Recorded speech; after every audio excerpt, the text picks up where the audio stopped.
Hey guys, and welcome back to the channel. A couple big things and some really big news.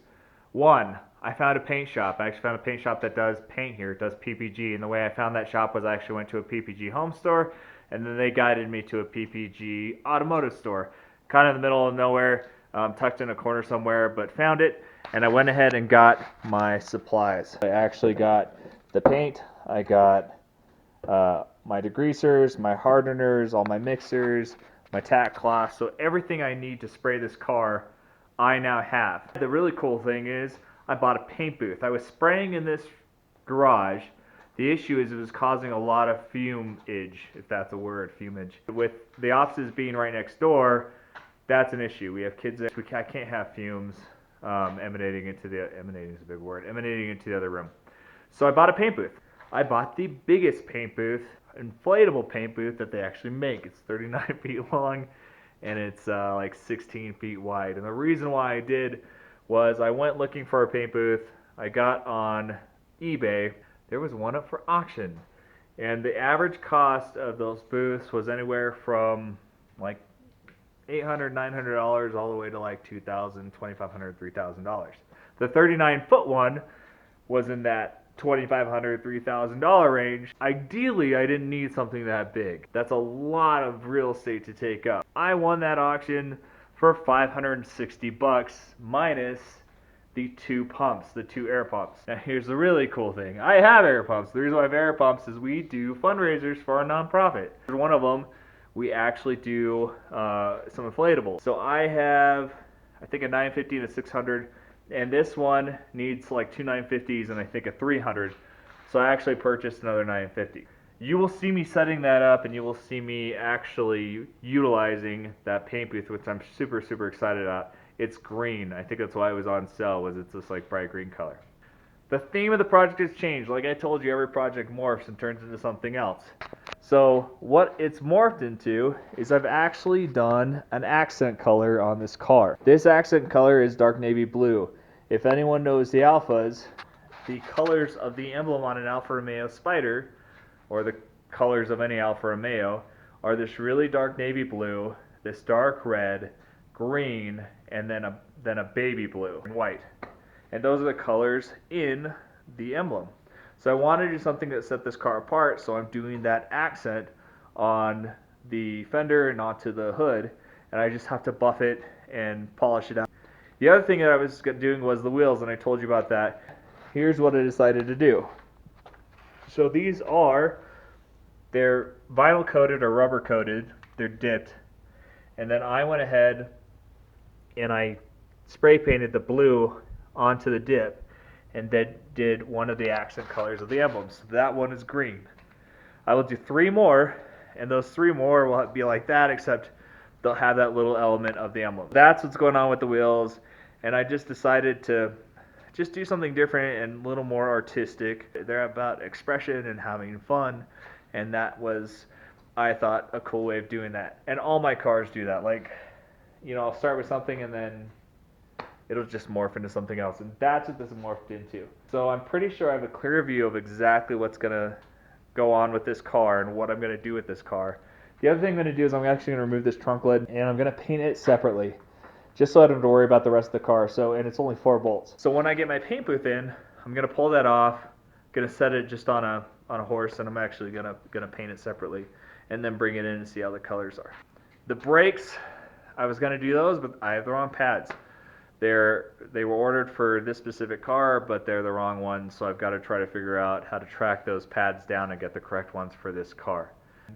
So if this project hits these stumbling blocks like this one has, because I'm waiting on product and I'm waiting on some other things, and so it slows this project down, I'm actually going to bring other projects in. So the other project I'm actually going to bring in is my 1982 Capri, affectionately known as Cap, and we're going to talk about that car, and then I'm actually going to put plug wires on it, which I have, and what the future plans are for that. So this video will continue, but it's probably going to stop with what I've done so far because I have to wait for that paint booth in order to do the rest of it, because it's just, this whole thing's filled with fumes and I feel really bad about it.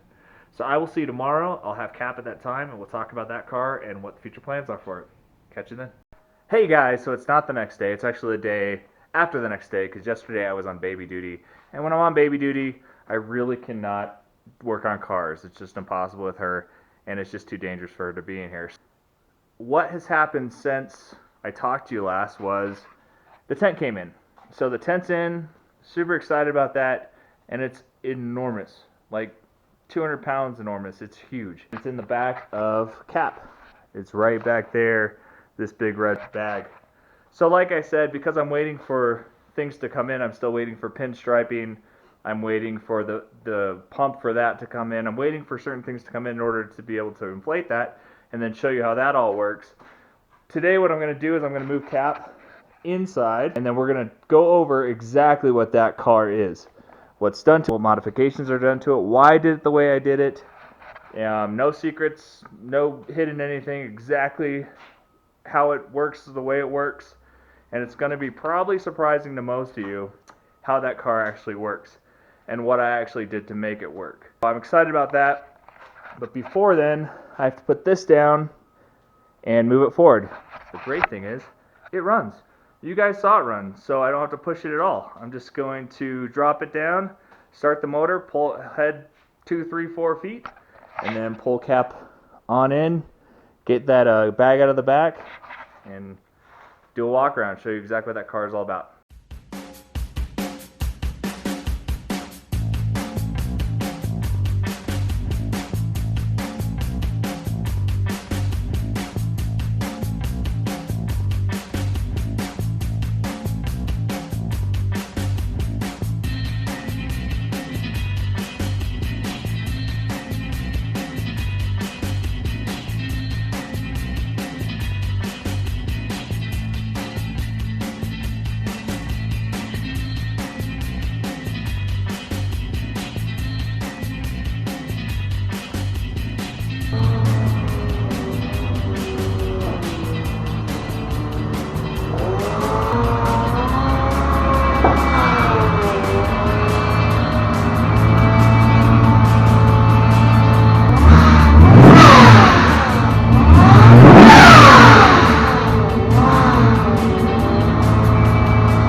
So there you have it, guys. Cap is actually inside. The tent is now inside.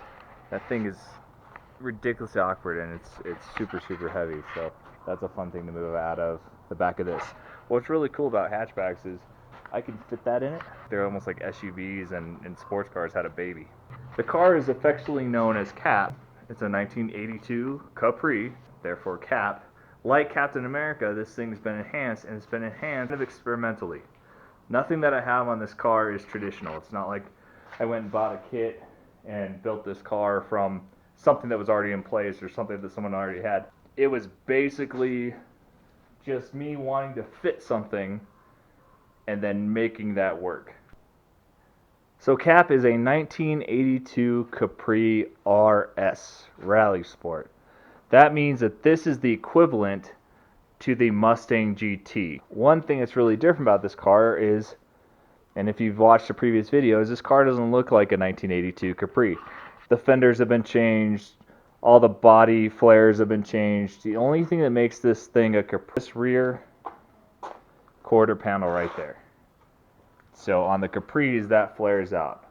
On the Mustangs, that's pretty much flat. And then they have just a little flare over the wheel.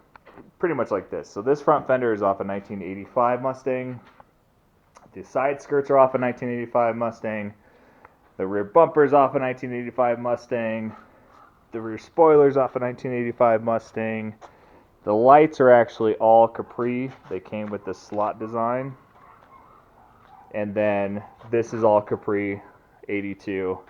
And then the front bumper and headlights and everything. The headlights are actually, the bezels are where the Capris sit, so that doesn't change, but the bumper is off an 85 Mustang. The other thing that's off an 85 Mustang is all the drivetrain in this car. And so what I'm guessing happened is the previous owner bought a donor car, pretty much took the body panels off it because he liked them or because the other ones were damaged, I'm not sure. Put those on it and then did that switch over when he did the switch over for the drivetrain. The engine on this car is a 1985 Mustang GT HO.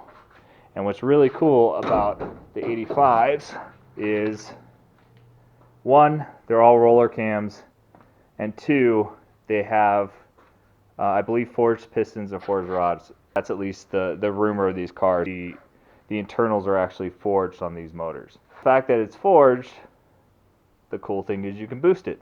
The only issue with these cars, or what people say these cars have an issue with, is they say anything over 500 horsepower and you can actually split the block in half.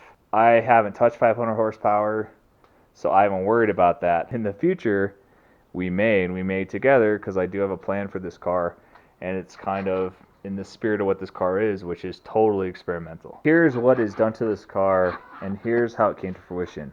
I wanted to build a super cheap car. Actually, let's go back. I bought this car as a donor car for a 1964 Falcon that I actually own. The car ran, it drove, I bought it, I picked it up for $1,800. I got it home, and I kind of fell in love with it. I didn't really want to tear it apart. It ran, it dried, it drove from Prescott, it's a couple hours away from Flag, to my house without any issues. Like it goes with car guys, I could not tear this thing apart. And I decided, you know what, I'll get another donor at another time for the Falcon, and I'm actually gonna drive this car. When I started driving it, since it was like the 8th or 9th or 10th car that I owned, I didn't want to put a ton of money into it. I didn't want this car to become an expensive project. So this car actually became more of a, hey, what can be done with this car? How can I make it faster, really cheap? I started looking at power adders, turbos, supercharger. You can get pretty inexpensive like turbo kits for these cars. I really love the sound and whine of a supercharger. And what I knew was that M90s off of, Grand Prix and Bonnevilles, and those cars were really cheap, like $120 shipped cheap. I found one on eBay, this M90, which is off of a 2003-2004 Bonneville, and it was $120 shipped to my house. I didn't know how I was going to fit it. I didn't know what I was going to do with it, but I knew I couldn't go wrong with $120. Worst case scenario, I resell the supercharger. I have this big, awkward, clunky thing, and I start looking at the dimensions of the engine bay as well as the car, and I realized the best placement of this thing was going to be on the side of the motor, because it was going to be the least issues with clearance, batteries, and all this other stuff. Essentially what this has become is a centrifugal supercharger. What I had to do though is I couldn't run it the way that the factory intended to be ran, which is the other way down, which means that like you can actually siphon out the oil, because these things are self-contained oil, self-lubed. They're not like turbochargers. So every time I have to change the oil in this thing, which luckily is not very often, I have to actually remove it from the car, flip it over, and then change oil. The cool thing is I don't have to actually siphon the oil out. I can just dump it out. Unlike other guys who, when it's turned the other way, you have to actually siphon it out with a plunger. I decided I was going to do that, and then I tried to figure out how the heck to make a bracket. Now, I had never welded anything in my life substantial. I mean, I weld little things, but nothing substantial till this. And all I have as a welder at this point is a little 90 amp stick welder. And it's actually this little guy right here. This little Campbell Hausfeld, or Hausfeld. Anyone can say as much crap as they want to about it, and that's fine. My brother gives me the hardest time about it. He's actually a really good welder. He's MIG'd, he TIGs, he does it all. And here I am with a stick welder making a mount for a thing that weighs a ton and has to last in this car. Here's what I'll tell you. This car's been put together for 3 years. 3 years with a stick welder. As you can see, gussets, everything else. 3 years, it has stayed together. And it has ran great. And I have ran it down to Tucson. I have ran it backed up to Flagstaff. I've ran it down to Phoenix a couple times. I've put probably 15,000 miles on this car in 3 years. And this bracket with my $90, 90 amp stick welder is still trucking. All the haters can hate, but it freaking works. So how the supercharger actually mounts to the bracket, to the mount that I made, is this is 1/2 inch aluminum. It's just a 1/2 inch aluminum plate that I purchased off, again, eBay. I went ahead and drilled the holes that went to the points that were actually already on the supercharger, and then just drilled holes on the points that would go to the actual mount that I made. Then I drilled a 3.5 inch hole, and this is actually an RX-7 math sensor mount or adapter for when you actually when they want to run a different air intake. That I went ahead and sealed and bolted it right to that. So the supercharger outlet is right here and funnels through there, and then everything does what you'd think it does. The thing about superchargers is it's not the end of the story. The other thing was, this is the original carburetor. Now these carburetors are not blow-through carburetors, and if you research or if you know anything about blow-through carburetors, there are some components to a blow-through carburetor that make it very different from your regular standard carburetor. So I started doing research on how to convert an Edelbrock to a blow-through carburetor. Search it, people say it can't be done. People say it can be done, but I've never seen one work, all the comments and everything else. I am here to tell you it works, and it works awesome. And I'll try to get the link to the guy who actually pioneered converting these into blow-throughs. His thing was amazing. I didn't do all the things he did. Like, he sealed holes with piano wire and did a bunch of stuff. I didn't do anything like that. The biggest conversion to this to make it a blow-through is the choke is gone. There is no choke on this car. The pump is actually a marine pump, so it's sealed. The needles and seats are completely different, and the jets are completely recalibrated and reconfigured. You can't just throw these together and then think it's going to work. You have to tune these. So this is old school tuning. So what that means is what I literally had to do. I couldn't follow an Edelbrock tuning chart or anything because this is boosted. So what I had to do is I actually had to read just my air-fuel ratio gauge all the way through the RPM range slowly, and then adjust my jets and adjust my rods and adjust my springs accordingly until I got the ratio that I needed. And that ratio on this car is pretty good. It stays below 3,000 RPM. If I hammer on it, it drops from that 13.1 down to 12.5, and then between 3 and 5,000 RPM, it drops all the way down to 11.2 and sometimes 10.8. Because unlike EFI or any computer-based vehicle, carburetors are very sensitive to air, and they're very sensitive to heat, and they're very sensitive to just the exterior elements, as opposed to a computer adjusting those constantly. These don't do that. So you do have to play with these things, and I like that. Like, that's fun to me.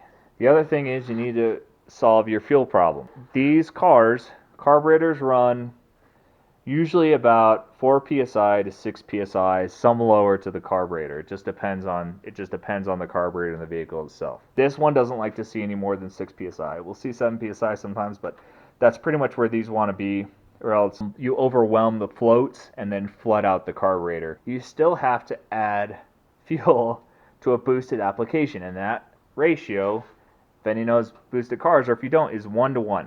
I need to add 1 pound of fuel pressure for every 1 pound of boost that this car sees. Now the only way to do that is to add fuel pressure. So this car doesn't like to see more than 6 pounds of pressure, but when it's under boost or it's under load, it needs to be up. This car can see anywhere from, because these superchargers are kind of funny, because they'll go up to like 20 pounds of boost just sitting with the carburetor actually closed. This car drops down to about 5 psi when everything's open and it's full roaring, and then at 5,000 RPM, it actually drops down to about 4 psi when the motor's actually consuming a ton of air. So that's what this motor sees. But what I had to do is this car has an intake fuel pump, just a regular pump, and then it had a deadhead regulator on it.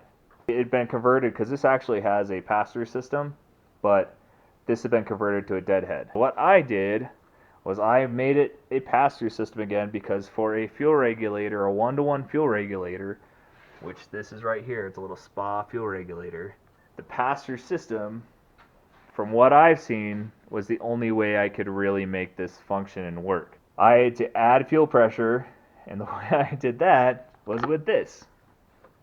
This is an inline pump. This inline pump is off of that car. That is an Alfa Romeo Spider inline pump. That can produce 60 psi. This carburetor cannot see 60 psi. Even on its best boost day, it can't see 60 psi. You're talking about 54 pounds of boost in order for that to make any sense on this carburetor. That 1-to-1 ratio is for one reason. The reason is if you add boost and you do not add fuel pressure, this will go to 0. Because it's 6 psi, normally, you add 6 psi of boost, but you don't add fuel, you will press that fuel back, and it will not reach the carburetor. This is all real layman's terms, but so it'll basically starve this of fuel. This is too much pressure, that's not enough pressure, so what do you do to solve that? Well, you can do a few things. One, you can go spend a ton of money on fuel pump, like an AEM fuel pump that is made for blow-through carburetor application boost. An AEM fuel pump is like $400, $500, $600, all the way up to $1,000, or any other brand. I'm not just saying AEM, but Edelbrock, anybody else. I was not going to spend $500. I was not going to spend $1,000. I wasn't going to spend anywhere close to that. A 1-to-1 regulator can be the same way, and they sell combo kits that are up in the $1,500. And this was all about how cheap can I make this car fast. So what I did was this. That is a SPA regulator, SPA. You can find them online. That is regulated at a max PSI of 30 PSI, which is perfect for a carbureted boost application, especially the V8, because I'm not boosting it 24 pounds. I'm only boosting this one 6 at the highest, 4 at the lowest. It's really not a high boost application. You get this. You get a free fuel pump. And how do you make a free fuel pump function at a lower PSI? And we'll go inside and I will show you how you make that happen. Hey, so here's the issue. I started editing this video and I realized that in order for me to be as thorough as I wanted to, so you would understand exactly what this car was comprised of and exactly what went into building this car, that it was going to be way, way too long. And because of that, I'm actually going to make this a two-parter. So this is the first part to that build and what it took to make my Capri. And with that being said, what I need to do now is tell you to turn heads every single day, have a good one, and I'll see you tomorrow for part 2 of the Capri, known as Cap.